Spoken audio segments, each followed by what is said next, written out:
घाटशिला उपचुनाव के लिए भाजपा ने जारी की स्टार प्रचारकों की सूची। झामुमो की बैठक कल, चुनाव की प्रशासनिक तैयारियां तेज, स्वीप कार्यक्रम जारी। कृषि मंत्री की समीक्षात्मक बैठक, कृषि विकास किसान कल्याण का संकल्प। ग्रामीण विकास मंत्री से मनरेगा कर्मचारी संघ के प्रतिनिधियों ने की मुलाकात, कैबिनेट की बैठक आज। नक्सलियों और अपराधियों के खिलाफ ताबड़तोड़ कार्रवाई, हजारीबाग से नक्सली पकड़ाया, धनबाद में पुलिस अपराधी मुठभेड़, जमशेदपुर से भी कई अपराधियों की गिरफ्तारी। और राज्य स्तरीय स्कूली हॉकी प्रतियोगिता में सिमडेगा और हजारीबाग बना चैंपियन। राष्ट्रीय जूनियर एथलेटिक्स चैंपियनशिप में झारखंड की झोली में अब तक 8 पदक।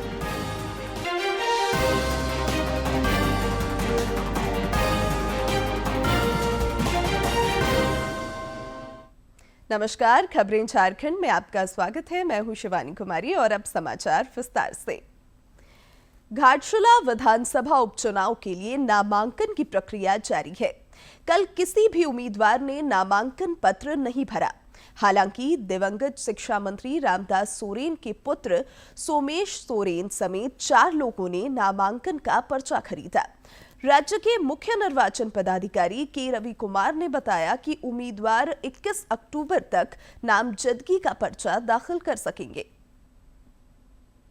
आज घाटशिला उपचुनाव हेतु अधिसूचना जारी कर दिया गया। आज से नामांकन का प्रक्रिया शुरू हो गया। 21 अक्टूबर तक नामांकन समर्पित कर सकते हैं। 22 को स्क्रूटिनी होगा, 24 को विड्रॉवल का अंतिम दिन है। आज का दिन में कोई भी नॉमिनेशन दाखिल नहीं की। भाजपा ने घाटशिला विधानसभा उपचुनाव के लिए 40 स्टार प्रचारकों की सूची जारी की है। इनमें केंद्रीय मंत्री शिवराज सिंह चौहान, अन्नपूर्णा देवी, संजय सेठ और प्रदेश अध्यक्ष बाबूलाल मरांडी समेत अन्य नेता शामिल हैं। इधर पार्टी द्वारा घाटशिला टाउन हॉल में कल बूथ स्तरीय कार्यकर्ता सम्मेलन का भी आयोजन हुआ। इस दौरान प्रदेश अध्यक्ष बाबूलाल मरांडी, कार्यकारी अध्यक्ष आदित्य साहू समेत अन्य नेताओं ने कार्यकर्ताओं को चुनावी समर में जीत सुनिश्चित करने के टिप्स दिए। इंडी गठबंधन भी उपचुनाव में बेहतर प्रदर्शन को लेकर आशान्वित है। गठबंधन के घटक दलों की क्षेत्र में सक्रियता बढ़ी हुई है। इधर झामुमो की कल बैठक बुलाई गई है, जिसमें विधानसभा उपचुनाव और बिहार चुनाव पर विमर्श की संभावना है। इस बैठक में मुख्यमंत्री और पार्टी के अध्यक्ष हेमंत सोरेन भी मौजूद रहेंगे। घाटशिला उपचुनाव को लेकर पूर्वी सिंहभूम जिले में प्रशासनिक तैयारियां तेज है। जिला निर्वाचन पदाधिकारी और राजनीतिक दलों के प्रतिनिधियों की उपस्थिति में ईवीएम का प्रथम रैंडमाइजेशन किया गया। इस दौरान जिला निर्वाचन पदाधिकारी कर्नल सत्यार्थी ने निष्पक्ष और शांतिपूर्ण चुनाव की प्रतिबद्धता दोहराई। ईवीएम का अगला रैंडमाइजेशन 30 अक्टूबर को होगा। इधर विधानसभा क्षेत्र में स्वीप के तहत विभिन्न मतदाता जागरूकता कार्यक्रम भी आयोजित किए जा रहे हैं।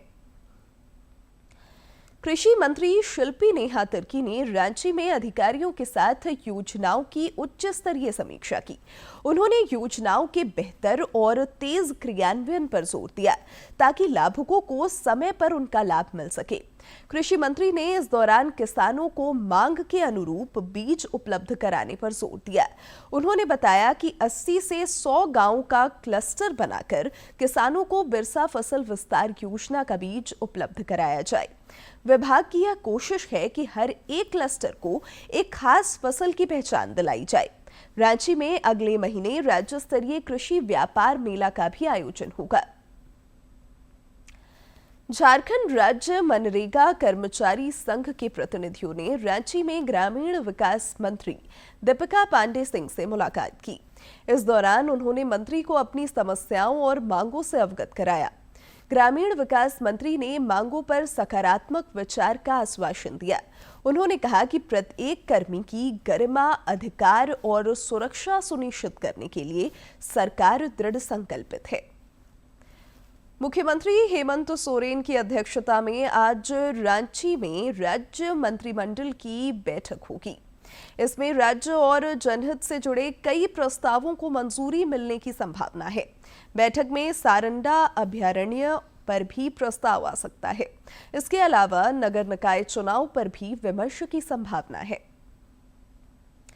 रक्षा राज्य मंत्री संजय सेठ ने धनबाद में आत्मनिर्भर भारत संकल्प अभियान को संबोधित किया। श्री सेठ स्वदेशी संकल्प यात्रा सम्मेलन में भी शामिल हुए।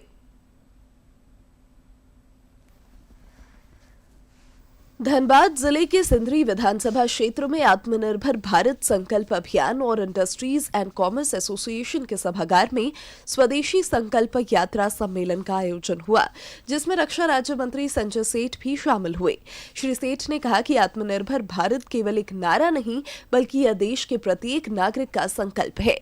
उन्होंने युवाओं से स्वरोजगार, नवाचार और स्थानीय उत्पादों को बढ़ावा देने का आग्रह किया। देश की जनता स्वदेशी के भाव से पूरी तरह उसको आत्मसात कर, और आज इसी स्वदेशी के भाव से दुनिया की चौथी सबसे बड़ी आर्थिक शक्ति जापान को पिछाड़कर $60 ट्रिलियन, और ये हमने दुनिया भर के इकोनॉमिस्ट बोल रहे हैं। रक्षा राज्य मंत्री ने युवाओं और बच्चों को स्वदेशी उत्पादों को अपनाने के लिए प्रेरित किया, ताकि आत्मनिर्भर और विकसित राष्ट्र का सपना साकार हो सके।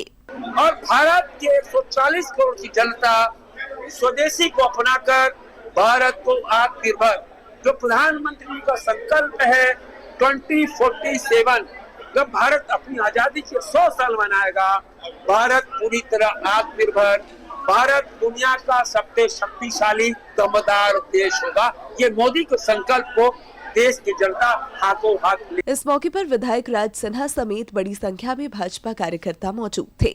सबों ने स्वदेशी वस्तुओं के उपयोग का संकल्प लिया। धनबाद से शरद चंद्र की रिपोर्ट। राज्य में नक्सलियों और अपराधियों के खिलाफ पुलिस की इन दिनों ताबड़तोड़ कार्रवाई हो रही है। हजारीबाग में माओवादी संगठन भाकपा का हार्डकोर नक्सली पूर्व जोनल कमांडर सुनील गंझू पकड़ा गया है। उसके खिलाफ विभिन्न थानों में 54 मामले दर्ज हैं। जिले के पुलिस अधीक्षक अंजनी अंजन ने बताया कि बड़का गांव के जोराकाट में नक्सलियों की गतिविधि की जानकारी मिली थी। पुलिस ने तत्परता दिखाते हुए इस नक्सली को धर दबोचा। उन्होंने बताया कि तलाशी के क्रम में उसके पास से नक्सली पर्चा बरामद किया गया है। लंबे समय से ये दस्ता में जुड़ा रहा है। बीच में सब जोनल रैंक भी इसको प्राप्त हुआ, और कई बड़े बड़े घटनाओं में, जैसे बेलतू नरसंहार में भी ये सक्रिय रूप से था, और आज हमारी टीम ने इसको पकड़ा है। तो मुझे लगता है कि इससे जो बाकी बचे हैं उन लोगों को भी मैसेज बहुत स्पष्ट गया होगा कि उनको भी मुख्य धारा में जुड़ना चाहिए। यही एक उनके पास विकल्प बचा है। इधर धनबाद के तेतुलमारी थाना क्षेत्र में पुलिस और अपराधियों के बीच आज सवेरे मुठभेड़ हुई, जिसमें एक अपराधी जख्मी हो गया। पुलिस को वाटर प्लांट के पास इन अपराधियों की मौजूदगी की सूचना मिली थी। पुलिस जब मौके पर पहुंची तो अपराधियों ने फायरिंग शुरू कर दी। पुलिस की जवाबी कार्रवाई में एक अपराधी के पैर में गोली लग गई, जिसे पुलिस ने गिरफ्तार कर इलाज के लिए अस्पताल भेज दिया। वरीय पुलिस अधीक्षक प्रभात कुमार ने बताया कि मुठभेड़ स्थल से बाइक और हथियार बरामद किया गया है।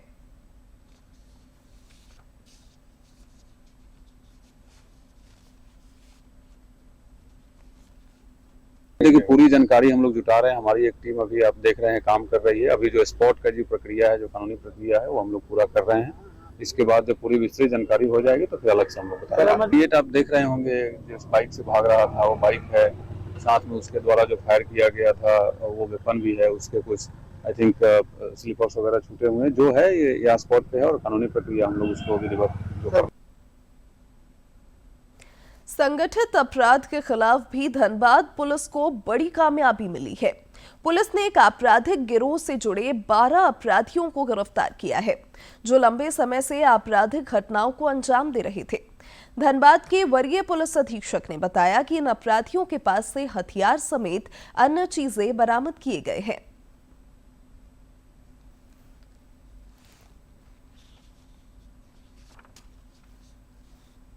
अवैध तरीके से उगाही किए हुए पैसे को विभिन्न सीएसपी संचालक के माध्यम से या फिर साइबर कैफे के माध्यम से अपराधियों तक या उसके रिश्तेदारों तक या जहां से शूटर वेपन्स खरीदते थे वेपन के खरीदने वालों को या जो शूट किया उसका जो मेहनताना जिस पे फिक्स होता था वो सबको पहुंचाते थे इस पैसे को, तो उन लोगों को भी गिरफ्तार किया गया है।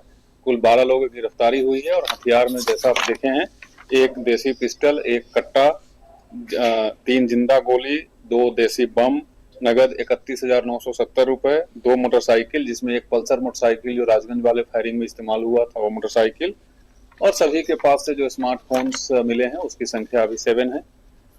इतना सामान जब्त हुआ है और इस पूरे ऑपरेशन के क्रम में 3 अलग अलग जगह पर एफआईआर हुआ है। धनबाद के झरिया स्थित सुदामाडीह थाना क्षेत्र में सेल के रोपवे का लोहा काटने के दौरान एक चोर की मौत हो गई, जबकि 2 अन्य गंभीर रूप से घायल हो गए। बताया जा रहा है कि ये तीनों आउटसोर्सिंग पत्थर डंपिंग के बगल में स्थित सेल के रोपवे से लोहा काट रहे थे, तभी ऊंचाई से गिरने और तार की चपेट में आने से यह हादसा हुआ।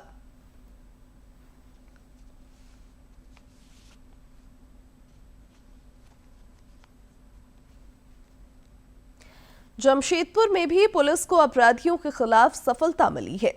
सीताराम डेरा थाना क्षेत्र में लूट की योजना बनाते 4 अपराधियों को पुलिस ने गिरफ्तार किया है। नगर पुलिस अधीक्षक कुमार शिवाशीष ने बताया कि गिरफ्तार अपराधियों के पास से हथियार और मोबाइल बरामद किए गए हैं।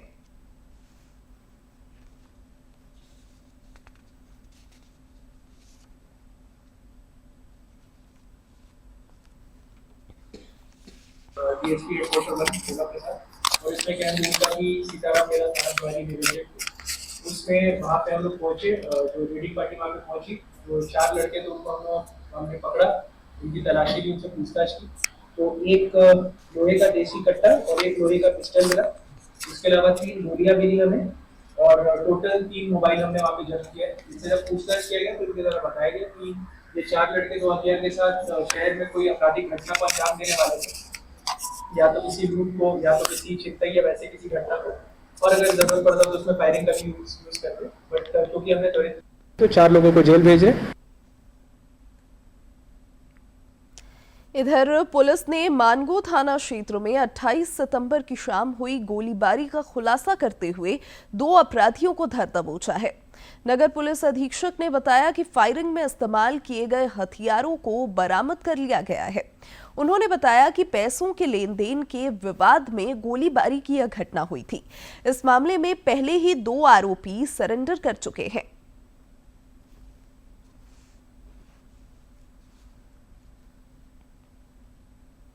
ये लोग सब लोग मिल के ग्रामीण क्षेत्रों से बकरी चोरी करते थे और उसी में कुछ पैसों को लेके बंटवारे को लेके लड़ाई हुई।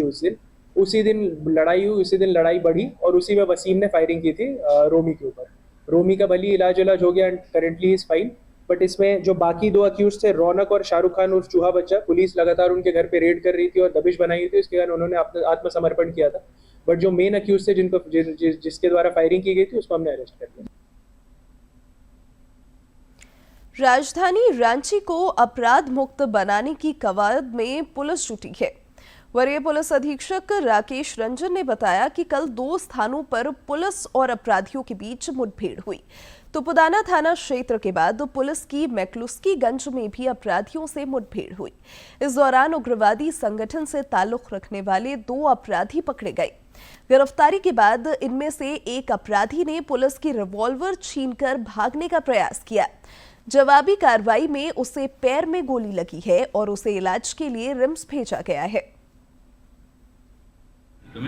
और इन दोनों ही लोगों के पास से एक पिस्टल और एक देसी कार्बाइन, ये 2 चीज़ हमें बरामद हुआ था। जब इनके पास से रिकवरी के लिए हम लोग फर्दर जानने लगे कि पुलिस हिरासत से भागने का प्रयास किया उन्होंने और पुलिस को हथियार छीन कर इन्होंने फायरिंग का प्रयास किया था।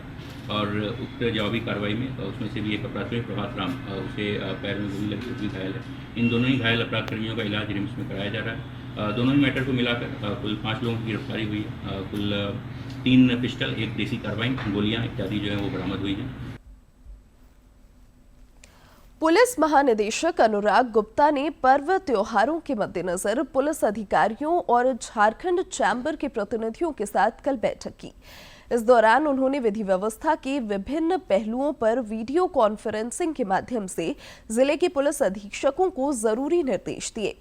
डीजीपी ने त्योहारों के दौरान शांति व्यवस्था कायम रखने के लिए हर जिले में नियंत्रण कक्ष को क्रियाशील रखने की हिदायत दी। उन्होंने संवेदनशील स्थानों पर जवानों की तैनाती और छठ घाटों में सुरक्षात्मक उपाय करने को भी कहा। राज्य में बच्चों के समग्र विकास पर विभिन्न स्तरों पर लगातार प्रयास हो रहे हैं।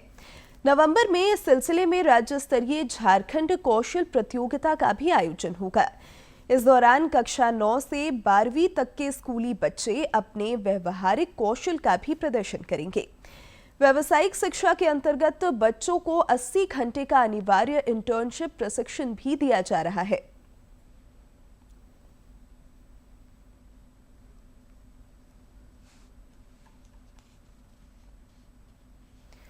वृहत झारखंड कला संस्कृति मंच की पहल पर रांची में 16 अक्टूबर को डेहरे सोहराई सांस्कृतिक पदयात्रा और प्रदर्शनी का आयोजन किया जाएगा।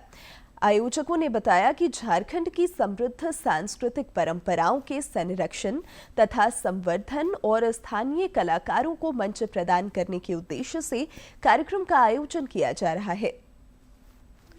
और सोहराई का इस पर्व है, इसका उचित मान सम्मान मिल पाए, देश में पहचान मिले, उस वास्ते हम लोग इस कार्यक्रम को कर रहे हैं।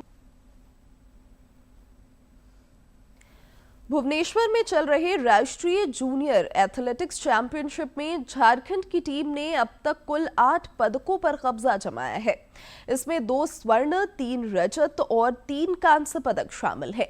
प्रतियोगिता के चौथे दिन बालिका अंडर 18 आयु वर्ग के मिड डे रिले में झारखंड ने कांस्य पदक जीता। चैंपियनशिप का आज आखिरी दिन है।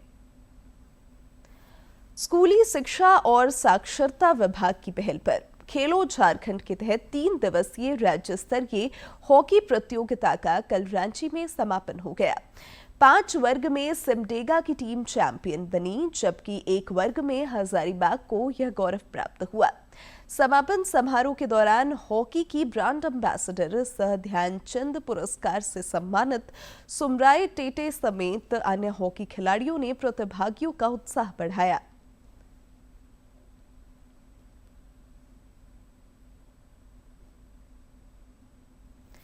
जीएसटी सुधारों ने अपना काम कर दिया है।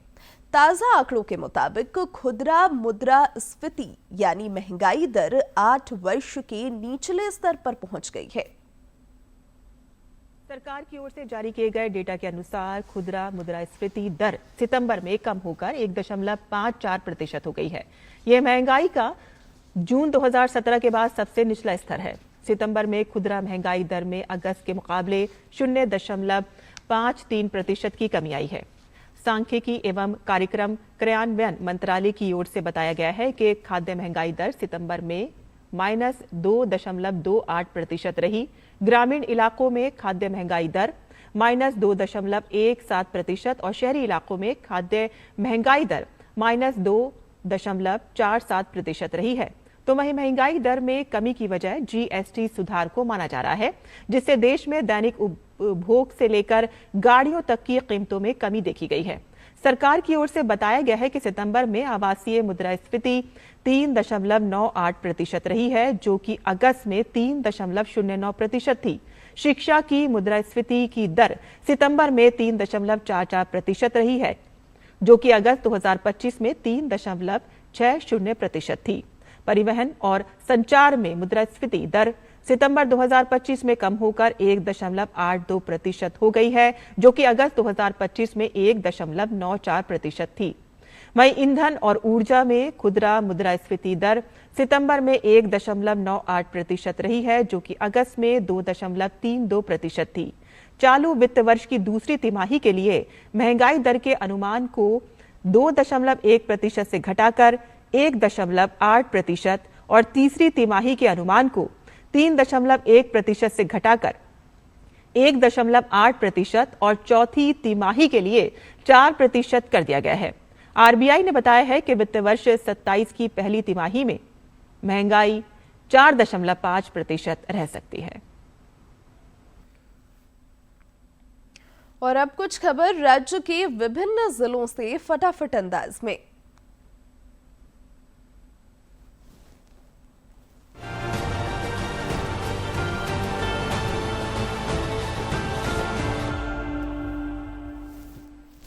कोडरमा जिले के समाहरणालय सभागार में उपायुक्त ऋतुराज की अध्यक्षता में राजस्व संग्रहण से संबंधित बैठक संपन्न हुई। बैठक में उत्पाद, परिवहन, खनन, विद्युत, नगर विकास, नापतौल, बाजार समिति, वाणिज्य कर सहित अन्य विभागों के राजस्व संग्रहण की समीक्षा की गई। उपायुक्त ने सभी विभागीय पदाधिकारियों को निर्देश दिया कि वे लक्ष्य के अनुरूप 100% राजस्व संग्रहण सुनिश्चित करें। कोडरमा में राष्ट्रीय कुष्ठ उन्मूलन कार्यक्रम के अंतर्गत एएनएम के प्रथम बैच का प्रशिक्षण जिला कुष्ठ निवारण पदाधिकारी कोडरमा डॉक्टर रमण कुमार द्वारा दीप प्रज्वलित कर शुभारंभ किया गया। प्रशिक्षण की शुरुआत करते हुए डॉक्टर रमण कुमार ने कहा कि सामान्यतः बीमारियों को 2 वर्गों में बांटा जाता है, संक्रामक और गैर संक्रामक, जिसमें कुष्ठ रोग एक संक्रामक बीमारी है। All India students association doctor Shyama Prasad Mukherjee विश्वविद्यालय इकाई द्वारा एलएलएम विभाग की स्थिति को लेकर कुल सचिव से मिलकर मांग पत्र सौंपा गया। आइसा के सदस्यों ने अवगत कराया कि यह झारखंड का पहला विभाग है जहां 2004 से एलएलएम कोर्स संचालित हो रहा है। वर्तमान में विभाग केवल 3 गेस्ट शिक्षकों के सहारे चल रहा है, जो अधिवक्ता होने के कारण नियमित रूप से कक्षाएं नहीं ले पाते। पूर्वी सिंहभूम व्यय प्रेक्षक दिलीप कुमार राठौड़ के साथ जिले के बैंकर्स और प्रवर्तन एजेंसियों की बैठक में बैंकों को 1 लाख रुपए से या इससे अधिक तथा संदिग्ध लेन देन पर निगरानी रखने का निर्देश दिया। धनबल, शराब, ड्रग्स आदि के दुरुपयोग पर सख्ती रहेगी। निष्पक्ष, पारदर्शी और भयमुक्त मतदान प्राथमिकता है। गढ़वा सभागार में उपायुक्त सह अध्यक्ष जिला जल एवं स्वच्छता समिति की अध्यक्षता में जल जीवन मिशन एवं स्वच्छता की समीक्षा बैठक आयोजित की गई। बैठक में प्रगति की समीक्षा कर उपायुक्त ने आवश्यक दिशा निर्देश दिए। खूंटी की उपायुक्त की अध्यक्षता में अनुसूचित जाति एवं अनुसूचित जनजाति अत्याचार निवारण अधिनियम 1989 एवं नियम 1995 के तहत प्राप्त मामलों की समीक्षा की गई। 2 मामलों की समीक्षा करते हुए पीड़ितों को राहत राशि भुगतान के निर्देश दिए। बोकारो जिले में सिविल सर्जन डॉक्टर अभय भूषण प्रसाद के आदेशानुसार रामविलास +2 उच्च विद्यालय एवं राजेंद्र उच्च विद्यालय जारंगडी बेरमो बोकारो में तंबाकू के दुष्प्रभावों के प्रति जागरूक करने को लेकर सेमिनार का आयोजन किया गया, जिसमें बच्चों को तंबाकू से होने वाली जनित रोगों से अवगत कराया गया। उपायुक्त अजयनाथ झा की अध्यक्षता में एकीकृत बाल विकास सेवा के तहत संचालित विभिन्न योजनाओं एवं गतिविधियों की समीक्षा बैठक की गई। बैठक के दौरान उपायुक्त ने स्पष्ट निर्देश दिया कि प्रत्येक सीडीपीओ अपने क्षेत्र की साप्ताहिक समीक्षा नियमित रूप से करें। जिन सेविकाओं से 3 बार गलती या लापरवाही पाई गई है, उनके विरुद्ध अनुशासनात्मक कार्रवाई की अनुशंसा करें। हजारीबाग के उपायुक्त शशि प्रकाश सिंह ने समाहरणालय सभागार में वनाधिकार अधिनियम से संबंधित वन भूमि पट्टा अधिकार प्रदान करने के मुद्दे पर अंचल अधिकारियों और रेंजरों के साथ महत्वपूर्ण बैठक की। बैठक में उपायुक्त ने सभी अंचलाधिकारियों और रेंजरों को निर्देश दिया कि वनाधिकार अधिनियम के अंतर्गत लंबित वन पट्टा, व्यक्तिगत एवं सामुदायिक दावों से संबंधित वादों का निष्पादन आगामी 3 दिनों के भीतर अनिवार्य रूप से किया जाए। उपायुक्त की अध्यक्षता में धनबाद के शहीद Nirmal Mahato medical college and hospital में बने सुपर स्पेशलिटी अस्पताल की सभी सुविधाएं शुरू करने एवं व्यवस्थाओं को सुदृढ़ करने को लेकर आवश्यक निर्देश दिए गए। इस दौरान एजेंसी के पदाधिकारियों के साथ समाहरणालय स्थित सभा कक्ष में उपायुक्त ने कई महत्वपूर्ण मुद्दों पर चर्चा की और सुदृढ़ व्यवस्था सुनिश्चित करने का निर्देश दिया। पलामू जिले के हैदरनगर थाना क्षेत्र अंतर्गत ग्राम कुकही में नशा मुक्ति एवं शराबबंदी को लेकर जागरूकता अभियान का आयोजन किया गया, जिसमें अंचलाधिकारी, हैदरनगर प्रखंड प्रमुख और जनप्रतिनिधिगण, ग्रामीण और स्कूल के छात्र छात्राएं और काफी संख्या में बच्चे शामिल हुए। गढ़वा जिले के धुर्की थाना अंतर्गत CEIR पोर्टल के माध्यम से 2 गुमशुदगी हुई मोबाइल को बरामद किया गया। आज जो दोनों मोबाइल के वास्तविक धारक को थाना प्रभारी धुर्की के द्वारा हस्तगत कराया गया।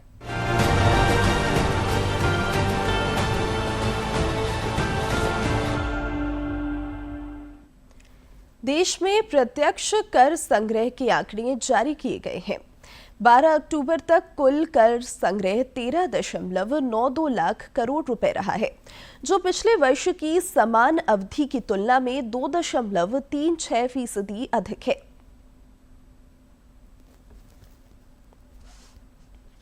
बारह अक्टूबर तक देश में कुल कर संग्रह 13.92 लाख करोड़ रुपए रहा है, जो पिछले वर्ष की समान अवधि की तुलना में 2.36% अधिक है।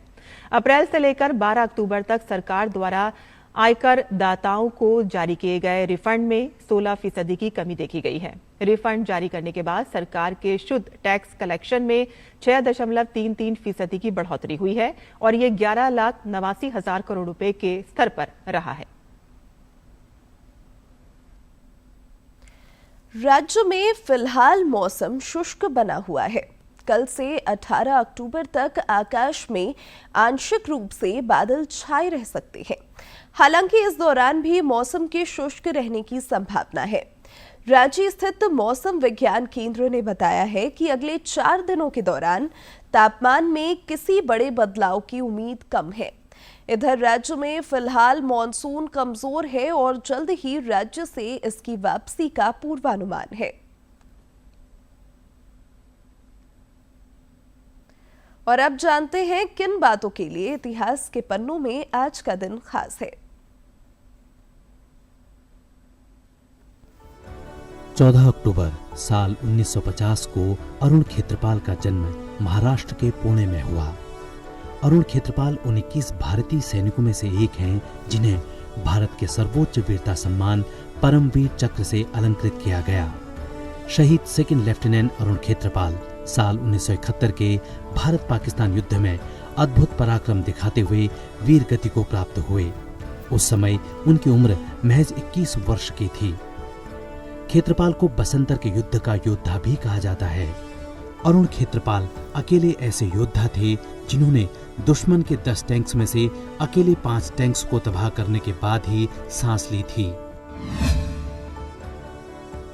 14 अक्टूबर साल 1884 को लाला हरदयाल सिंह माथुर का जन्म दिल्ली के चीरखाना मोहल्ले में हुआ। वो एक प्रसिद्ध भारतीय क्रांतिकारी थे। हरदयाल जी ने अपना पूरा जीवन भारत को स्वतंत्रता दिलाने के लिए समर्पित किया। उन्होंने गदर पार्टी नाम से अपनी राजनीतिक पार्टी का गठन किया। अपने राजनीतिक और देशभक्ति के योगदान के अलावा लाला हरदयाल ने साहित्य के क्षेत्र में भी अहम योगदान दिया। बौद्ध संस्कृत साहित्य पर उनको डॉक्टरेट की उपाधि से सम्मानित किया गया। अब अंत में मुख्य समाचार एक बार फिर।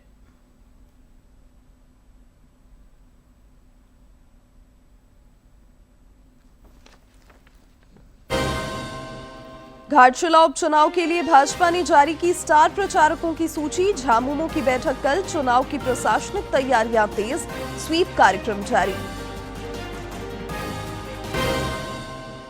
कृषि मंत्री की समीक्षात्मक बैठक, कृषि विकास किसान कल्याण का संकल्प। ग्रामीण विकास मंत्री से मनरेगा कर्मचारी संघ के प्रतिनिधियों ने की मुलाकात। कैबिनेट की बैठक आज। नक्सलियों और अपराधियों के खिलाफ ताबड़तोड़ कार्रवाई, हजारीबाग से नक्सली पकड़ाया। धनबाद में पुलिस अपराधी मुठभेड़, जमशेदपुर से भी कई अपराधियों की गिरफ्तारी। और राज्य स्तरीय स्कूली हॉकी प्रतियोगिता में सिमडेगा और हजारीबाग बना चैंपियन। राष्ट्रीय जूनियर एथलेटिक्स चैंपियनशिप में झारखंड की झोली में अब तक 8 पदक।